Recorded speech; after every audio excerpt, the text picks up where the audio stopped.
नमस्कार।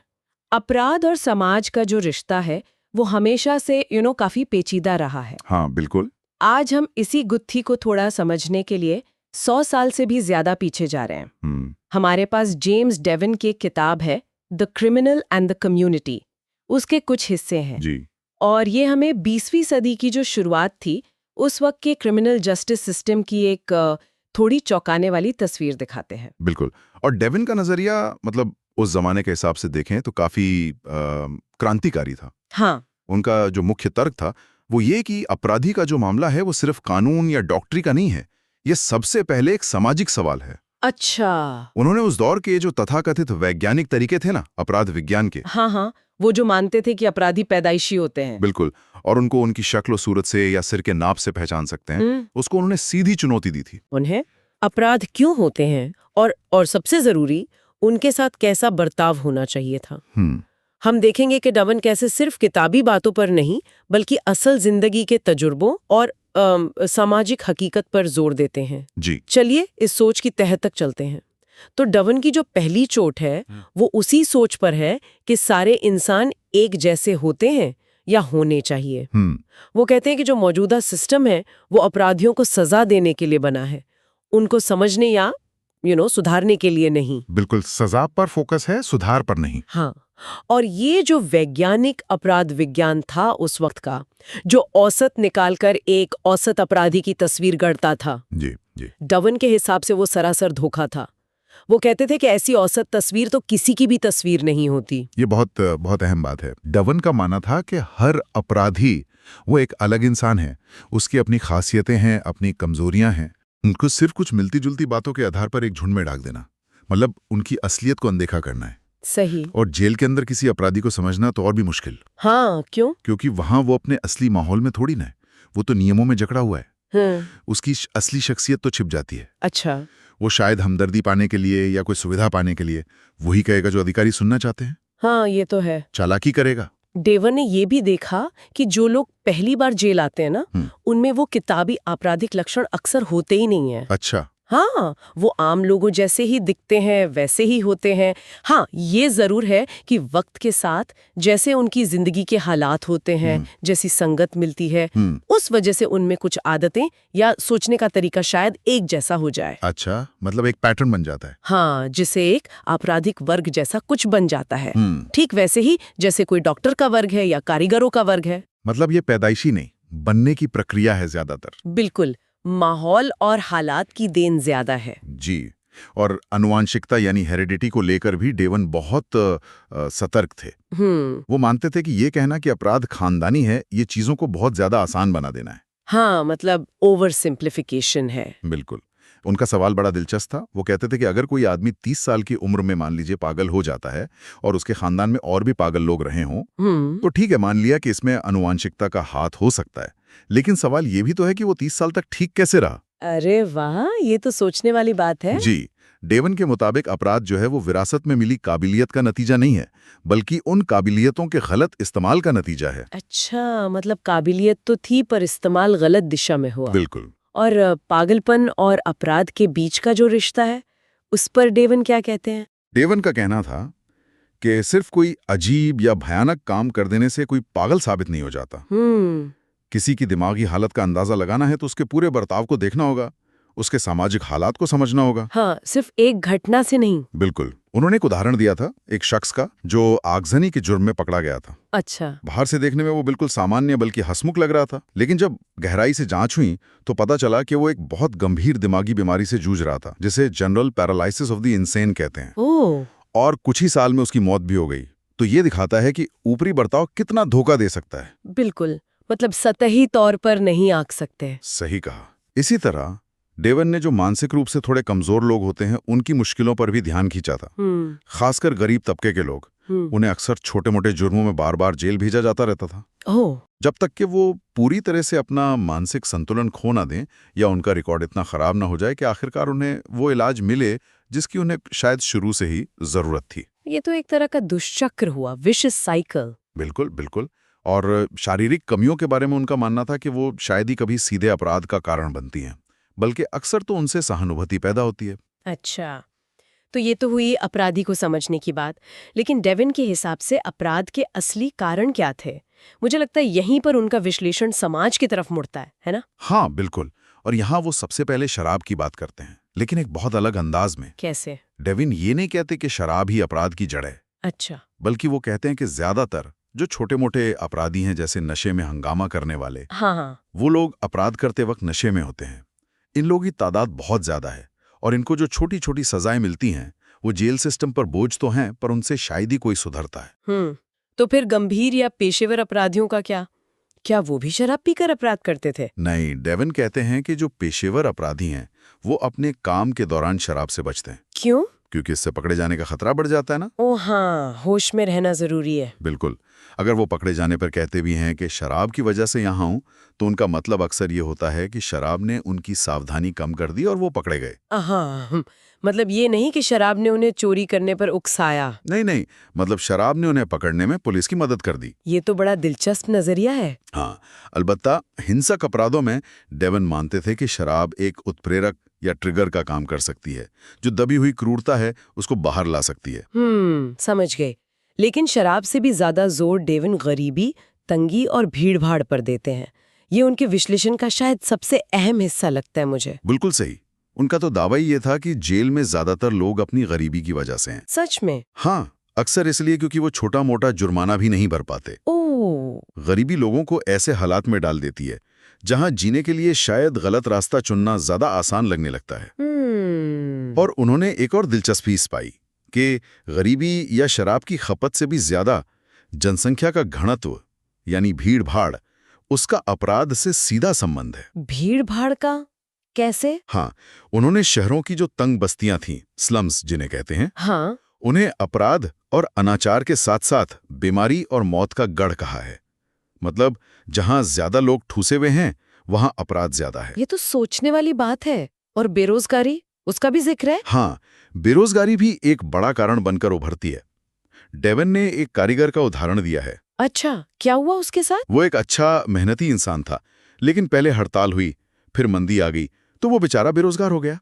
काम छिनने के बाद वो धीरे धीरे बुरी संगत में पड़ा और फिर शराबी और आवारा बन गया। ओहो। ये दिखाता है कि कैसे आर्थिक हालात किसी को भी अपराध की तरफ धकेल सकते हैं, खासकर अगर परिवार का सहारा ना हो। सही बात है। और शहरों में तो शायद ये और मुश्किल होता होगा। बिल्कुल। शहरों में जिंदगी का तरीका भी इसमें भूमिका निभाता है। काम के लिए लोगों को अक्सर जगह बदलनी पड़ती है। हाँ। इससे आस पड़ोस और समुदाय से वो जुड़ाव नहीं रहता। मालिक मजदूर के बीच भी वो पहले जैसा व्यक्तिगत रिश्ता नहीं रहता। इससे असुरक्षा पड़ती है और शहरों में नियम कानून भी ज्यादा होते हैं। अच्छा, जैसे पटरी पर सामान रखना मना है या कहीं जोर से बोलना मना है। अब गरीब लोग अक्सर अनजाने में या मजबूरी में ये नियम तोड़ देते हैं। और फिर जुर्माना लगता होगा। हाँ, और जुर्माना भर नहीं पाते तो जेल पहुंच जाते हैं। ओह, मतलब छोटी छोटी नियम भी बड़ी मुसीबत बन सकते हैं गरीबों के लिए। जी। गांव और शहर के प्रशासन में भी डेविन ने फर्क बताया है। क्या फर्क? गांव में शायद पुलिस वाला या मजिस्ट्रेट लोगों को जानता है तो छोटी मोटी गलती पर शायद चेतावनी देकर छोड़ दें। हाँ, लिहाज कर लेते हैं। हाँ, लेकिन शहर में सब अजनबी हैं। वहां कानून का पालन ज्यादा सख्ती से होता है, बिना किसी लिहाज के। ये बात तो है। और इन सब के ऊपर है सामाजिक असमानता। अमीर और गरीब के बीच जो खाई बढ़ रही थी और पैसे की जो अहमियत बढ़ रही थी, हाँ। वो लोगों को जायदाद के खिलाफ अपराध करने पर उकसाती थी। डेविन ने बड़ी तीखी टिप्पणी की है इस पर। क्या कहा है? वो कहते हैं, जब तक ईमानदारी को सिर्फ जुबानी तारीफ मिलेगी और गरीबी का मतलब असल दिक्कतें होंगी, जबकि पैसे वाले को अपने आप सही मान लिया जाएगा, तब तक ऐसे लोग रहेंगे जो किसी भी तरह पैसा हासिल करने की कोशिश करेंगे। बाप रे, ये तो बहुत कड़वी सच्चाई है। बिल्कुल। वो राजनीतिक व्यवस्था पर भी सवाल उठाते हैं कि कैसे अमीरों के हित गरीबों की भलाई के रास्ते में आ जाते हैं। आयु और लिंग के आधार पर भी डेविन ने कुछ जरूरी बातें कही थी, है ना? जी बिल्कुल। युवा अपराधियों के बारे में वो कहते हैं कि वो अक्सर नासमझ होते हैं। हाँ, अनुभवहीन। हाँ, कभी माँ बाप या टीचर उन्हें समझ नहीं पाते, या उनके पास मनोरंजन के साधन नहीं होते, या फिर उन्हें ऐसी नौकरियों में धकेल दिया जाता है जिनका कोई भविष्य नहीं होता। Blind alley occupation. बिल्कुल। ये सब चीजें उन्हें अपराध की तरफ ले जा सकती हैं। और महिलाओं के बारे में? महिलाओं के बारे में डेविन कहते हैं कि अपराधी महिलाएं संख्या में कम हैं, लेकिन उनके लिए अपराध की दुनिया से बाहर निकलना मर्दों से ज्यादा मुश्किल है। क्यों? समाज की वजह से? हाँ, समाज उन्हें आसानी से माफ नहीं करता। दोबारा अपनाता नहीं। उन्होंने इस बात पर भी रोशनी डाली कि कैसे काम की जगहों पर, फैक्ट्रियों वगैरह में लड़कियों का शोषण होता था, या कैसे घरेलू नौकरानियां अकेलेपन और मुश्किल हालात में जीती थीं। हाँ। और कभी-कभी बच्चे को जन्म देने जैसी बात छिपाने के लिए भयानक कदम उठा लेती थीं, जैसे नवजात की हत्या। ओ, ये तो बहुत दुखद है। जी। डेविन ने उस समय के कानून की कड़ी आलोचना की, जो ऐसी गिरी हुई मानी जाने वाली महिलाओं के साथ बहुत नाइंसाफी करता था। तो ये तो हुए अपराध के कारण, जैसा डेविन ने समझा।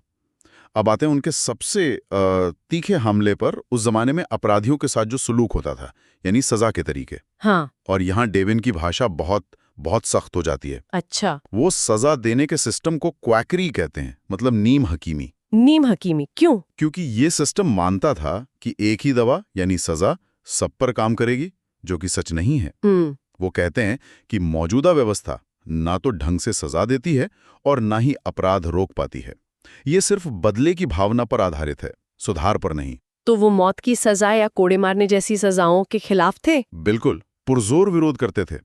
उनका तर्क था कि दर्द और तकलीफ देना इंसान की हिम्मत तोड़ देता है, उसकी जीवन शक्ति कम कर देता है, और इससे सुधरने की गुंजाइश खत्म हो जाती है। उन्होंने इसकी तुलना ऐसे सर्जन से की जो इलाज करने के बजाय जख्म में इन्फेक्शन फैला दे। बाप रे, ये तो बहुत स्ट्रॉन्ग कंपैरिजन है। पर क्या वाकई मतलब सजा से लोग डरते नहीं, अपराध रुकता नहीं? डेविन का मानना था कि असली डर सजा का नहीं होता, तो फिर समाज की नजरों में गिरने का होता है, बदनामी का डर। अच्छा। लेकिन कुछ माहौल ऐसे होते हैं, कुछ सामाजिक दायरे ऐसे होते हैं जहां कानून तोड़ना शान की बात समझी जाती है। हाँ, होता है ऐसा। वहां जेल जाने से इज्जत कम नहीं होती, शायद बढ़ जाती हो। ऐसे में सजा का डर लोगों को शरीफ नहीं बनाता। हाँ, शायद वो अपराध करने के तरीके बदल लें, ज्यादा शातिर हो जाएं। और एक और अहम बात, सजा से पीड़ित को तो कोई मुआवजा मिलता नहीं। सही बात है। उल्टे अपराधी और पीड़ित दोनों के परिवारों पर मुसीबत आती है, जबकि अपराधी सरकारी खर्चे पर प्रायश्चित कर रहा होता है। ये भी सोचने वाली बात है। कानूनी मशीनरी पर भी डेविन ने सवाल उठाए थे शायद। हाँ बिल्कुल। पुलिस की हवालात की जो बुरी हालत थी, ठंडी गीली कोठरियां, न बिस्तर न ढंग का खाना। और ये तब जब व्यक्ति को निर्दोष माना जाता है। हाँ, जब तक साबित ना हो जाए। जी। फिर अदालतों में गरीबों के लिए वकील का ना होना, और एक आम धारणा थी मजदूर वर्ग में कि जुर्म कबूल कर लेने से सजा कम होगी। अच्छा। हाँ, तो लोग बिना कानूनी सलाह के, बिना सोचे समझे अपना जुर्म मान लेते थे। ओह, ये तो गड़बड़ है। और जेल, डेविन ने जेल के अंदर की जिंदगी का बहुत ब्यौरेवार और काफी भयानक नक्शा खींचा है। क्या बताया उन्होंने? उनका कहना था कि जेल का पूरा सिस्टम ऊपर से कंट्रोल होता है, सेंट्रलाइज्ड। इसमें स्थानीय जरूरतों की कोई समझ नहीं होती। सख्त नियम होते हैं जहां कैदियों को अपनी मर्जी से सोचने या करने की कोई आजादी नहीं।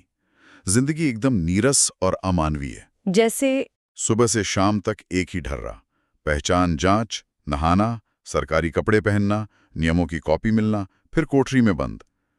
उन्होंने खट्टे दूध का उदाहरण दिया है कि कैसा खाना मिलता था। ओह। काम भी एकदम नीरस और अकुशल किस्म का होता था, जिसका बाहर कोई फायदा नहीं। कैदियों को एक दूसरे से बात करने तक की मनाही थी। बात करने की भी मनाही? हाँ। तो इसका असर क्या होता था कैदियों पर? बहुत बुरा। डेविन कहते हैं कि अकेलेपन से दिमाग पर बहुत बुरा असर पड़ता था। पुराने कैदियों में शक और वहम की बीमारी आम हो जाती थी। खुद से कुछ करने की, पहल करने की हिम्मत खत्म हो जाती थी। इसे उन्होंने संस्था की आदत, इंस्टीट्यूशन हैबिट कहा है। मतलब वो पूरी तरह से निर्भर हो जाते थे। बिल्कुल। लोग आत्मनिर्भर बनने के बजाय सिर्फ हुक्म मानना सीखते थे। और बाहर से जो मुलाकाती आते थे, जैसे पादरी वगैरह, उनसे कुछ मदद मिलती थी? डेविन कहते हैं कि वो मुलाकातें भी अक्सर सतही होती थीं। कैदी या तो चालाकी से उनसे कुछ फायदा उठाने की कोशिश करता था, या फिर मुलाकाती सिर्फ उपदेश देकर चले जाते थे, असलियत समझे बना। एक तर्क ये भी दिया जाता है अक्सर कि जेलों को ज्यादा आरामदायक नहीं बनाना चाहिए, वरना लोग अपराध करने से डरेंगे नहीं। इस पर डेविन क्या कहते हैं?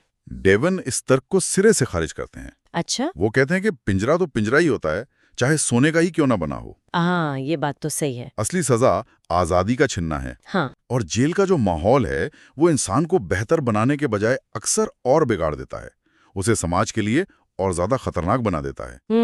उन्होंने बीमार कैदी को बाहर के अस्पतालों में भेजने के नियम की तारीफ जरूर की, लेकिन ये भी कहा कि खुद ही दिखाता है कि जेल का माहौल कितना अलग और अप्राकृतिक है। और रिहाई के बाद क्या कैदी वापस सामान्य जिंदगी जी पाते थे? डेवन के अनुसार बहुत मुश्किल था। क्यों? वो कहते हैं कि लंबी सजा के बाद इंसान समाज में वापस घुलने मिलने लायक रहता ही नहीं, उसकी हिम्मत टूट चुकी होती है।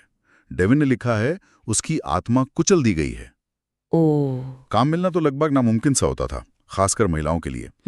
और रिहा हुई महिलाओं के लिए जो घर होम्स बने थे, डेवन उनकी भी आलोचना करते हैं। उनकी क्यों? वो तो मदद के लिए थे ना? कहने को, लेकिन वहां कम पैसे पर काम करवाया जाता था, हमेशा निगरानी रखी जाती थी, उपदेश दिए जाते थे, और सबसे बड़ी बात, दूसरी अपराधी महिलाओं के साथ रहकर पुरानी आदतें छूटने के बजाय और पक्की हो जाती थी। अच्छा, मतलब वो भी कोई हल नहीं था? बिल्कुल नहीं।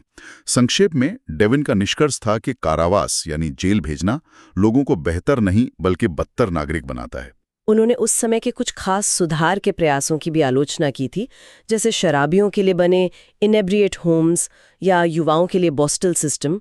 वो क्यों ठीक नहीं थे उनके हिसाब से? क्योंकि डेवन के मुताबिक ये सब भी उसी गलत सोच पर आधारित थे कि सजा या सख्त अनुशासन से सुधार होगा। इनेब्रिएट होम्स महंगे थे और पूरी तरह नाकाम रहे क्योंकि वो शराबियों के इलाज के लिए सही जगह नहीं थे। वहां भी वही पुरानी सोहबत मिलती थी। अच्छा, और बॉस्टल सिस्टम? बॉस्टल सिस्टम में लड़कों को कोई किताबी हुनर सिखाने की कोशिश होती थी, जैसे कोई ट्रेड। लेकिन डेवन का कहना था कि जेल जैसे बंद माहौल में सीखी गई चीजें असल दुनिया में काम नहीं आती। हाँ, प्रैक्टिकल नहीं होता होगा। बिल्कुल। वहां भी असल में आज्ञाकारिता सिखाई जाती थी, पहल करना या जिम्मेदारी लेना नहीं। तो अगर सजा, जेल और ये सुधार गृह सब नाकाम थे, तो डेवन का हल क्या था? मतलब रास्ता क्या था उनके हिसाब से? डेवन का रास्ता था परिवार मॉडल। परिवार मॉडल वो क्या है? यानी आपसी जिम्मेदारी पर जोर। उनका मानना था कि समाज और परिवारों को अपने भटके हुए सदस्यों को संभालने में मदद करनी चाहिए, इससे पहले कि मामला सरकार या कानून के हाथ में जाए। अच्छा, मतलब समुदाय की भूमिका। हाँ, बिल्कुल। सुधार के लिए सजा नहीं, बल्कि हमदर्दी भरा मानवीय संपर्क और समुदाय का सहारा जरूरी है। उन्होंने कहा कि धर्म परिवर्तन भी तभी टिकाऊ होता है जब उसे समुदाय का साथ मिले। छोटे मोटे अपराधियों के लिए जेल के बजाय दूसरे रास्ते खोजने होंगे। ऐसी सजाएं या जुर्माने नहीं होने चाहिए जो सिर्फ गरीबी को दंडित करें। हाँ, जैसे जुर्माना न भर पाना। जी। लोगों को बड़ी बड़ी संस्थाओं में बंद करने के बजाय अगर जरूरत हो तो निगरानी में रखते हुए समाज में ही बसाने की कोशिश करनी चाहिए, जैसे बेसहारा बच्चों या मानसिक रूप से अस्थिर लोगों के साथ किया जाता है। तो मतलब फोकस सजा से हटाकर रोकथाम पर, समझने पर और सामाजिक कारणों को ठीक करने पर लाना होगा। बिल्कुल, यही डेवन का मूल संदेश था। हमें पहले ये समझने की कोशिश करनी चाहिए कि लोग गलत रास्ते पर क्यों जाते हैं, बजाय इसके कि हम सीधे उन्हें सजा सुनाने पर तुल जाएं। ये सिर्फ अपराधियों से निपटने का एक तरीका नहीं, बल्कि एक बुनियादी सिद्धांत होना चाहिए। तो जेम्स डेवन के the criminal and the community के इन हिस्सों से हमने देखा कि कैसे उन्होंने अपराध को एक व्यक्ति की बुराई से कहीं ज्यादा एक गहरी सामाजिक समस्या के तौर पे पेश किया। हाँ, गरीबी, भीड़-भाड़, बेरोजगारी, सामाजिक असमानता, ये सब सिर्फ हालात नहीं है, बल्कि डेवन के हिसाब से ये अपराध की जमीन तैयार करने वाले कारक हैं। और उन्होंने उस वक्त की जो दंडात्मक व्यवस्था थी, खासकर जेलों के जो हानिकारक असर थे, उनको बहुत बेबाकी से उजागर किया। उनका जोर सजा पर नहीं, बल्कि समझ पर, रोकथाम पर और समुदाय आधारित हल निकालने पर था। और डेवन का ये जो विश्लेषण है, ये हमें 100 साल बाद भी अपराध और सजा के बारे में हमारी जो बनी बनाई धारणाएं हैं, उन पर सवाल उठाने को मजबूर करता है। यही सबसे चौंकाने वाली बात है ना? हाँ, बिल्कुल, कि डेवन ने ये सब 100 साल से भी पहले लिखा था और उनकी कितनी बातें आज भी उतनी ही सच लगती हैं। क्या आज भी हम सजा पर जरूरत से ज्यादा और समझने पर कम जोर देते हैं? क्या आज भी गरीबी और बुरे माहौल का असर, जेल से छूटने के बाद समाज में वापस अपनी जगह बनाने की जद्दोजहद, हाँ, और संस्थाओं में बंद रखकर सुधार करने की जो सीमाएं हैं, क्या उन पर बहस नहीं होती? होती है, बिल्कुल होती है। ये मुद्दे लगातार बने हुए हैं, जो शायद यही दिखाते हैं कि असल और गहरे बदलाव लाना कितना मुश्किल काम है। ये वाकई एक ऐसा विचार है जिस पर हम सबको शायद और सोचने की जरूरत है। जी। इस गहरी पड़ताल में शामिल होने के लिए धन्यवाद। धन्यवाद।